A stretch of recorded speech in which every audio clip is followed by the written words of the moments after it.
Hello everyone, my name is Riddhi. इस lecture में हम लोग पढ़ेंगे qualifications, oath and conditions of the president, governor and vice president. अब आप सोचोगे हम लोग तीनों साथ में क्यों पढ़ रहे हैं। तीनों अब हम अगर हम साथ में पढ़ते हैं, तीनों में बहुत ज़्यादा अंतर नहीं आता है। कंपैरिजन मोड में अगर हम जाते हैं तो बस ये हो जाता है, प्रेसिडेंट जो होते हैं वो यूनियन लेवल पे हो जाते हैं, गवर्नर जो होते हैं वो स्टेट लेवल पे हो जाते हैं। इसलिए प्रेसिडेंट और गवर्नर का तो कंपैरिजन बहुत ही ईजी है। वाइस प्रेसिडेंट एक बहुत छोटा टॉपिक है, उनके भी प्रोविजंस प्रेसिडेंट से काफ़ी हद तक मिलते जुलते हैं, इसीलिए ये भी हम साथ में पढ़ते हैं। उससे क्या होता है, आपको कन्फ्यूजन नहीं होगी। कोई भी चीज़ आपको, तीनों टॉपिक्स अलग अलग नहीं पढ़ने पड़ेंगे, तीनों टॉपिक एक ही जगह बहुत आराम से कवर हो जाएंगे एक ही कंटेंट में। ठीक है, बहुत शॉर्ट करके कंटेंट बनाया गया है। ये कंटेंट क्यों अच्छा है बाकी सबसे, तो उसके दो रीज़न है। एक पहला रीज़न यही है कि आपके सारे कंपैरिजन हो गए हैं, अलग अलग जगह पर कन्फ्यूजन्स वाली चीज़ नहीं आएगी और एक ही जगह आपको सारी चीज़ें मिल जाएंगी। और दूसरी चीज़ है आपका कि आपको सारे जो ये नोट्स हैं वो दो जगह से बने हैं। एक तो लक्ष्मीकांत को समराइज़ किया गया है और दूसरी चीज़ है पीएम बख्शी, यहाँ से भी हमने इम्पॉर्टेंट टॉपिक्स लिए हैं। तो इससे क्या होता है, लक्ष्मीकांत में कुछ टॉपिक्स ऐसे हैं जो प्रेजेंट नहीं है, तो वो चीज़ पीएम बख्शी में है। तो इसी वजह से लक्ष्मीकांत और पीएम बख्शी एक दूसरे की जो रिक्वायरमेंट्स हैं वो पूरी कर देते हैं और ये नोट्स में आपको सारी चीज़ें वो चीज़ मिल जाएगी। तो इधर उधर कहीं भी भटकने की ज़रूरत नहीं पड़ेगी, आपको एक ही जगह सारी चीज़ें मिल जाएंगी। ऑल्सो ये यहाँ पर आपको हिंदी की फ़ाइल भी अवेलेबल है, तो जो भी हम लोग पढ़ रहे हैं पॉलिटी का वो हिंदी में भी अवेलेबल है।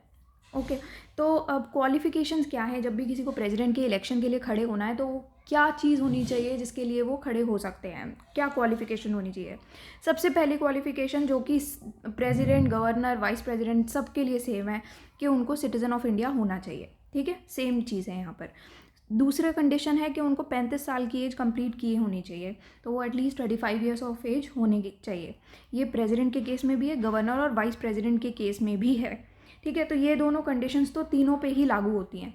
अब एक कंडीशन डिफरेंट हो जाती है, तो प्रेसिडेंट को अगर इलेक्शन के लिए क्वालिफाई होना है तो उनके लिए ज़रूरी है कि वो लोकसभा के मेंबर के इलेक्शन के लिए भी क्वालिफाइड हों। बट प्रेसिडेंट के लिए यहाँ पर लोकसभा है, बट वाइस प्रेसिडेंट के लिए राज्यसभा आ जाता है। मतलब कि अगर वाइस प्रेसिडेंट को अपने इलेक्शन के लिए क्वालिफाई होना है तो उनको मेंबर ऑफ राज्यसभा के लिए भी उनको इलेक्शन के लिए क्वालिफाई होना ज़रूरी है। ठीक है, तभी वो वाइस प्रेसिडेंट के इलेक्शन के लिए क्वालिफाई हो सकते हैं। नेक्स्ट चीज़ है कि प्रेसिडेंट कोई भी ऑफिस ऑफ प्रॉफिट होल्ड नहीं कर सकते, चाहे वो यूनियन गवर्नमेंट में हो, चाहे वो स्टेट गवर्नमेंट में हो, चाहे वो लोकल या किसी भी पब्लिक अथॉरिटी में के अंडर क्यों ना हो, तो वो कोई भी ऑफिस ऑफ प्रॉफिट होल्ड नहीं कर सकते। बट जो गवर्नर और वाइस प्रेसिडेंट हैं उनके लिए ये कंडीशन है कि वो कोई भी ऑफिस ऑफ प्रॉफिट यूनियन या फिर स्टेट गवर्नमेंट में होल्ड नहीं कर सकते। ठीक है, अब नेक्स्ट चीज़ है कि क्या क्या चीज़, कौन कौन से ऐसे लोग हैं, कौन कौन सी ऐसी पोजीशंस हैं जो कि कोई भी ऑफिस ऑफ प्रॉफिट होल्ड नहीं कर सकते। तो एक है सिटिंग प्रेसिडेंट या वाइस प्रेसिडेंट, एक है गवर्नर किसी भी स्टेट के, या फिर मिनिस्टर ऑफ यूनियन और किसी भी स्टेट के मिनिस्टर। तो ये लोग जो हैं वो कोई भी ऑफिस ऑफ प्रॉफिट होल्ड नहीं कर सकते। अब अगर किसी को प्रेसिडेंट के इलेक्शन के लिए नॉमिनेट किया जाना चाहिए तो उनका नॉमिनेशन किस प्रकार से होगा। ठीक है, तो सबसे पहले हम प्रेसिडेंट के लिए हम समझते हैं ये चीज़ कि किस प्रकार से इनका नॉमिनेशन किया जाता है। तो प्रेसिडेंट के लिए पहली चीज़ तो है कि कम से कम 50 इलेक्टर्स ऐसे होने चाहिए जो कि प्रपोजर्स हो, और 50 इलेक्टर्स होने चाहिए जो कि सेकेंडर्स हो। अब आप सोचोगे प्रपोजर्स एंड सेकेंडर्स क्या होता है, तो बहुत लोग ये चीज़ पढ़ा देते हैं ऐसे ही कि 50 इलेक्टर प्रपोजर्स हैं, 50 इलेक्टर सेकेंडर्स हैं, पर पता नहीं होता कि प्रपोजर और सेकेंडर्स होता क्या है। तो प्रपोजर बेसिकली वो होते हैं जो कि किसी का नाम एक पोजीशन के लिए सजेस्ट करते हैं। फॉर एग्जांपल, मैंने आपका नाम सजेस्ट किया कि आप प्रेसिडेंट होने चाहिए। ठीक है, तो मैंने आपका नाम प्रपोज कर दिया। आपका नाम है मिस्टर एक्स, तो मैंने मिस्टर एक्स का नाम प्रपोज किया कि आपको प्रेसिडेंट होना चाहिए।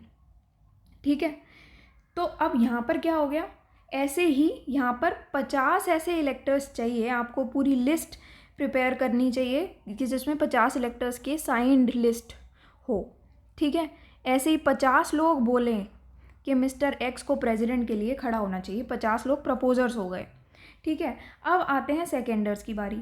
ठीक है, सेकेंडर्स कौन हुए, जो ये 50 लोग जो कि प्रपोजर्स हैं ना, इनको सपोर्ट कर दें, ये लोग भी ये साइन करें कि हाँ मैं इन 50 प्रपोजर्स को हम सपोर्ट करते हैं। तो ऐसे भी 50 लोग होने चाहिए एज सेकेंडर्स, ठीक है।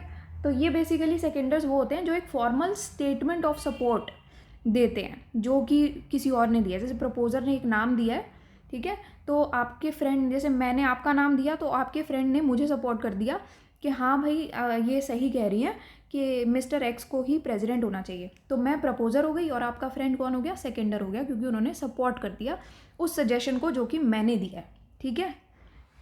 तो प्रेसिडेंट के केस में अब क्या है, 50 elector as proposers, 50 electors as seconders, ये होने चाहिए, ठीक है, नॉमिनेशन अगर करना है किसी भी कैंडिडेट का प्रेसिडेंट के इलेक्शन के लिए।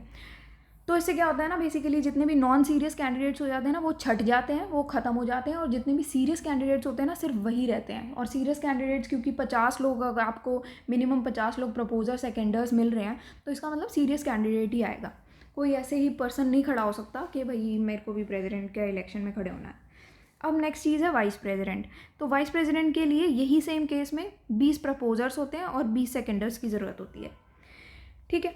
अब हर एक कैंडिडेट जो भी प्रेसिडेंट की पोजीशन के लिए खड़ा हो रहा है उसको मिनिमम आपको 15,000 का एक सिक्योरिटी डिपॉजिट कराना है रिजर्व बैंक ऑफ इंडिया में, ठीक है। यही सेम चीज़ वाइस प्रेसिडेंट के लिए भी लागू है।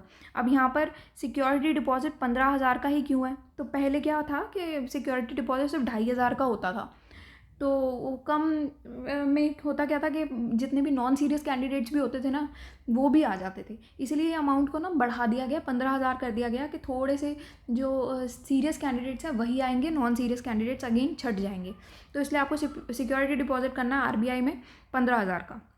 बट अब यहाँ पर होता क्या है कि सिक्योरिटी डिपॉजिट जो है वो आपका रहेगा, बट अगर एक कैंडिडेट 1/6 जितने भी टोटल वोट्स आपके लिए पोल हुए हैं किसी भी कैंडिडेट के लिए, उसकी 1/6 रेशो भी अगर नहीं सिक्योर कर पाता है, ठीक है, जितने भी वोट्स पोल हुए हैं उसका 1/6 भी नहीं सिक्योर कर पाता है, तो उसका ये जो अमाउंट है ना सिक्योरिटी डिपॉजिट, इसको जब्त कर लिया जाएगा, फोरफीट कर लिया जाएगा। अब ओथ क्या लेते हैं जो प्रेसिडेंट है उनके द्वारा ली गई ओथ या अफर्मेशन क्या है? तो ओथ में प्रेसिडेंट ये कहते हैं, बहुत सिंपल है ये और बहुत ही नॉर्मल चीज़ है, यही सेम चीज़ गवर्नर के लिए भी याद रखनी है आपको। तो यहाँ पर एक चीज़ मैं आपको बता देती हूँ, जो सिक्योरिटी डिपॉजिट है ये वाइस प्रेसिडेंट के लिए, बट ये फोरफीट वाला चीज़ जो है वो वाइस प्रेसिडेंट के लिए नहीं है।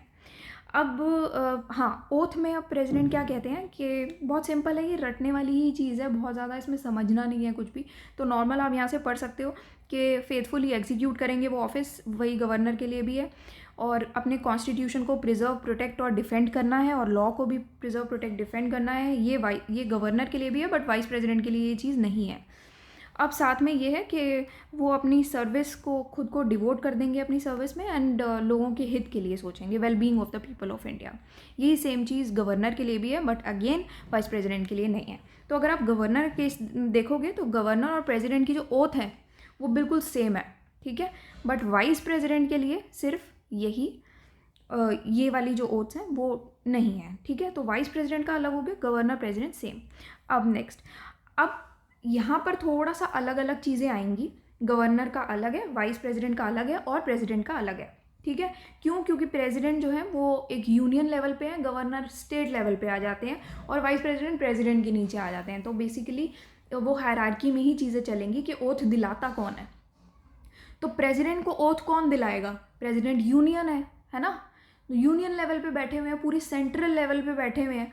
तो सबसे बड़ा जो प्रेसिडेंट के कंपैरिजन में अभी अगर मैं देखूं कोर्ट्स के मामले में, तो वो कौन होंगे? Chief justice of India. तो chief justice of India president को ओथ दिलाएंगे। बट अब गवर्नर आते हैं स्टेट लेवल पे, तो स्टेट लेवल पे पहले यूनियन लेवल पे चीफ जस्टिस ऑफ इंडिया हो गए, स्टेट लेवल पे कौन हुआ? Chief justice of high court हो गए, ठीक है। और वाइस प्रेसिडेंट को ओथ कौन दिलाता है? प्रेसिडेंट दिलाते हैं। बट अब मान लो प्रेसिडेंट को ओथ दिलाने के लिए chief justice of India present नहीं है, तो उनकी एब्सेंस में जो भी सीनियर मोस्ट जज होंगे सुप्रीम कोर्ट के, वो उनको ओथ दिला देंगे। नेक्स्ट, गवर्नर के केस में जो सीनियर मोस्ट जज होंगे हाई कोर्ट के, वो उनको ओथ दिला देंगे। अब वाइस प्रेसिडेंट के केस में, वाइस प्रेसिडेंट के लिए अब कोई भी प्रेसिडेंट के बिहाफ पर आके और उनको ओथ दिला सकता है। नेक्स्ट चीज़ आती है कि प्रेसिडेंट के ऑफिस के लिए कंडीशंस क्या होती हैं। तो कॉन्स्टिट्यूशन ने कुछ कंडीशंस प्रेसिडेंट के ऑफिस के लिए यहाँ पर लिखी हुई हैं, मेंशन की हैं, कि जैसे वो किसी भी हाउस ऑफ पार्लियामेंट के मेंबर नहीं होने चाहिए, चाहे वो लोकसभा हो चाहे वो राज्यसभा हो, वो किसी भी हाउस ऑफ पार्लियामेंट के मेंबर नहीं होने चाहिए। ठीक है, साथ ही साथ वो किसी भी हाउस ऑफ स्टेट लेजिस्लेचर के भी मेंबर नहीं होने चाहिए, चाहे वो विधानसभा हो चाहे वो विधान परिषद हो, मतलब कि स्टेट असेंबली हो चाहे वो लेजिस्लेटिव काउंसिल हो। तो किसी भी state legislature, house of state legislature के मेंबर नहीं होने चाहिए। यही सेम चीज़ गवर्नर और वाइस प्रेसिडेंट के लिए भी वैलिड है। नेक्स्ट चीज़ है, अगर कोई भी पर्सन जो है प्रेसिडेंट के लिए इलेक्ट किया जाता है तो उसको अपनी सीट वेकेट करनी पड़ेगी। अगर मान लो कोई भी, मान लो आप मिस्टर एक्स को मैं खड़ा करने चाहती हूँ प्रेसिडेंट के इलेक्शन के लिए, ठीक है। अब ये पर्सन क्या थे कि किसी और ऑफिस में काम कर रहे थे, किसी और पोजीशन पे काम कर रहे थे। तो अब जिस डेट को वो प्रेसिडेंट के लिए इलेक्ट हो गए हैं तो उनको अपना पुराना ऑफिस जो है वो छोड़ना पड़ेगा और नए ऑफिस में अब प्रेसिडेंट की जॉब ही उनको करनी पड़ेगी। ठीक है, तो ये चीज़ है। और सेम चीज़ गवर्नर और वाइस प्रेसिडेंट के लिए भी वैलिड है। अब वो कोई भी ऑफिस ऑफ प्रॉफिट होल्ड नहीं कर सकते, ये सेम चीज़ प्रेसिडेंट के लिए भी है और गवर्नर और वाइस प्रेसिडेंट के लिए भी है। तीसरी चीज़ ये आती है कि बिना पेमेंट ऑफ रेंट के वो रहते हैं अपने राष्ट्रपति भवन में, तो वो जो कि उनका ऑफिशियल रेजिडेंस होता है, तो वहाँ पर उनको रेंट पे करने की ज़रूरत नहीं होती। यही सेम चीज़ गवर्नर के लिए भी है कि वो राजभवन में रहते हैं, बट वाइस प्रेसिडेंट के लिए ये चीज़ नहीं है, वाइस प्रेसिडेंट को रेंट देना पड़ता है। ठीक है, अब जो भी आप पार्लियामेंट डिसाइड करती है कि क्या एमोल्यूमेंट्स, अलाउंसेस और प्रिविलेजेस प्रेसिडेंट को मिलने चाहिए, वो एमोल्यूमेंट्स, अलाउंसेस, प्रिविलेजेस प्रेसिडेंट को मिलते हैं। वही सेम चीज़ गवर्नर और वाइस प्रेसिडेंट के केस में भी वैलिड है। और जो भी एमोल्यूमेंट्स, अलाउंसेस मिलते हैं उनको जब भी प्रेसिडेंट अपना जो टर्म सर्व कर रहे हैं ऑफिस में, जैसे प्रेसिडेंट जो है अगर 5 साल के लिए अपना टर्म जो भी सर्व कर रहे हैं ऑफिस में, उस टर्म के दौरान, उसमें बीच में उनका जो एमोल्यूमेंट्स और अलाउंसेस है वो कम नहीं हो सकते, आप कम नहीं कर सकते उसको। और यही सेम चीज़ गवर्नर और वाइस प्रेसिडेंट के केस में है। तो मतलब ऐसा नहीं हो सकता कि जैसे जब प्रेसिडेंट इलेक्ट हुए थे तो आपने कहा था कि जी हम तो आपको 1000 रुपये देंगे, और जब वो अपना ऑफिस में सर्व कर रहे हैं तो उन्होंने, और आपने बीच में कह दिया कि नहीं हम तो 900 रुपये ही दे पाएंगे, तो वो चीज़ नहीं होएगी। अब आपने 1000 रुपये फिक्स किया, वही चलेगा। अब गवर्नर, अगर मान लो 2 या 2 से ज़्यादा स्टेट का एक सेम ही गवर्नर है, तो 2 या 2 से ज़्यादा स्टेट, जितनी भी स्टेट्स के वो गवर्नर हैं, एक ही सेम पर्सन अगर गवर्नर है 2 स्टेट्स के, तो उन दोनों स्टेट्स में ही उनकी सैलरी जो है वो शेयर हो जाएगी। अब प्रेसिडेंट जो है वो किसी भी लीगल लाइबिलिटी से पर्सनल इम्यूनिटी इंजॉय करते हैं, कि जो भी प्रेसिडेंट ऑफिशियल एक्ट्स जो भी करते हैं तो उसके लिए आप अरेस्ट नहीं कर पाओगे, उनको कोई लीगल लाइबिलिटी नहीं आती उनको, तो उनको एक पर्सनल इम्यूनिटी रहती है, तो वो एक पर्सनल इम्यूनिटी एंजॉय करते हैं। सेम चीज़ जो है वो गवर्नर के लिए भी है, बट वाइस प्रेसिडेंट के लिए सेम चीज़ नहीं है। अब जब भी प्रेसिडेंट अपना ऑफिस सर्व कर रहे हैं तो उनके खिलाफ आप कोई भी क्रिमिनल प्रोसीडिंग्स नहीं कर सकते, तो वो इम्यून होते हैं किसी भी क्रिमिनल प्रोसीडिंग्स के। ठीक है, चाहे वो पर्सनल एक्ट्स में भी कुछ क्यों ना करें, तो अपने पर्सनल एक्ट्स में भी वो क्रिमिनल प्रोसीडिंग्स से इम्यून रहते हैं, आप क्रिमिनल प्रोसीडिंग्स नहीं कर सकते उनकी पर्सनल एक्ट्स के लिए भी। यही सेम चीज़ गवर्नर के लिए भी है। प्रेसिडेंट को आप अरेस्ट नहीं कर सकते हो, इम्प्रिजन नहीं कर सकते हो, ठीक है, जेल में नहीं डाल सकते हो, ना ही आप अरेस्ट कर सकते हो उनको। अगर आपको मान लो प्रेसिडेंट के अगेंस्ट कोई भी सिविल प्रोसीडिंग्स करनी भी है, तो उन सिविल प्रोसीडिंग्स के लिए आपको पहले 2 महीने का नोटिस देना पड़ेगा। ठीक है, और उसके बाद ही आप ये सिविल प्रोसीडिंग्स कर सकते हो। ठीक है, अगर मान लो प्रेसिडेंट अपने ऑफिस में सर्व ही कर रहे हैं और आपको वो प्रोसीडिंग्स करनी ही है, उनके सिर्फ ये चीज़ सिर्फ उनके पर्सनल एक्ट्स में ही लागू हो सकती है, वो लीगल लाइबिलिटी उनकी प्रोफेशनल एक्ट्स में कुछ नहीं है। सिर्फ पर्सनल एक्ट के लिए अगर आपको सिविल प्रोसीडिंग करनी है तो पहले 2 महीने का नोटिस देना पड़ेगा, तब कर सकते हो। ये बात की गई है जब अगर वो ऑफिस सर्व कर रहे हैं तो। सेम चीज़ गवर्नर के लिए भी है। ठीक है, तो यहाँ हमने ये चीज़ डिस्कस की है गवर्नर के लिए, वाइस प्रेसिडेंट के लिए, प्रेसिडेंट के लिए, कि उनकी ओथ क्या है, कंडीशंस क्या है। ठीक है। और कैसे इलेक्शन होते हैं, क्वालिफिकेशंस क्या होती है, तो ये हमने प्रेसिडेंट, गवर्नर, वाइस प्रेसिडेंट के लिए डिस्कस किया है। नेक्स्ट लेक्चर में हम लोग डिस्कस करेंगे term, impeachment and vacancy of the president, governor and vice president. Also this is our website synopsisis.in। यहाँ पर आप जाओगे जनरल स्टडीज़ में प्रीलिम्स 2.0 क्रैश कोर्स आपको यहाँ पर मिल जाएगा।